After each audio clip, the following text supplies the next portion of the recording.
Be sure to read and follow the safety guidelines to protect your computer from potential damage and ensure your personal safety.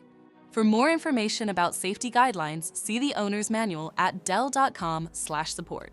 Before you begin, turn off the computer and disconnect all the attached peripherals. Loosen the captive screws holding the base cover in place. Using a plastic scribe, pry the base cover from the palm rest assembly, starting at the top edge and working your way around to release it from all sides. Now lift the base cover from the palm rest assembly.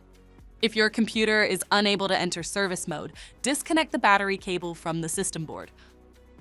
To remove the solid-state drive 2230, identify the solid-state drive and remove the screw securing it.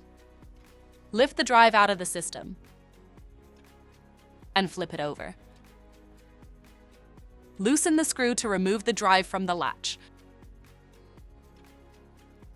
To reinstall the solid-state drive 2230, reattach it to the latch with the screw.